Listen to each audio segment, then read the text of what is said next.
অথচ আমাদের কথা ছিল মা কাঁদবে, আমরা শক্ত থাকব।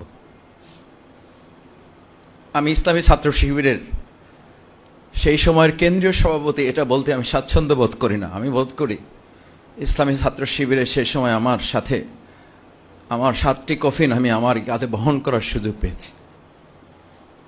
8টি কফিনের জন্য আমরা প্রস্তুতি নিয়েছিলাম। আমান ভাই, আমাদের একজন ভাই এখনো বেঁচে আছেন, বাংলাদেশ জামাত ইসলামীর তৎকালীন আমির, এবং তিনি তখনও মন্ত্রী, শহীদ মাওলানা মতিউর রহমান নিজামী ভাইকে আমি ফোন করে বললাম, আমাদের 8টি শহীদের কফিনের জানাজা হবে, আপনাকে থাকতে হবে। বললেন তুমি কি করে নিশ্চিত হলে? আমি বললাম ডাক্তারদের সাথে কথা হয়েছে, ইতিমধ্যে 7 জন নিশ্চিত হয়েছে, আর একজন অবস্থা ভালো না, এবং ডাক্তাররা আমাদেরকে পরামর্শ দিয়েছেন এটারও প্রস্তুতি গ্রহণ করার জন্য। আমান ভাইকে আমরা দেখে এসছি, হসপিটালে দেখা শেষ করে আমরা ফিরে আসলাম।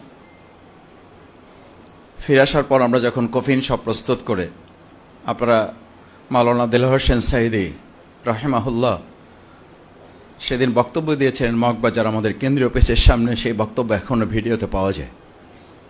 2006 সালে 28 অক্টোবর এই শহীদের বন্যী শিখা শেখ হাসিনা শুধু নয়, বাংলাদেশের প্রত্যেকটি ফ্যাসিবাদের জন্য এক একটা জ্বলন্ত অগ্নিগিরি হয়ে বাংলাদেশে ইসলামের জন্য এই রক্ত কাজ করবে এবং এই রক্ত বিজয়ী হবে।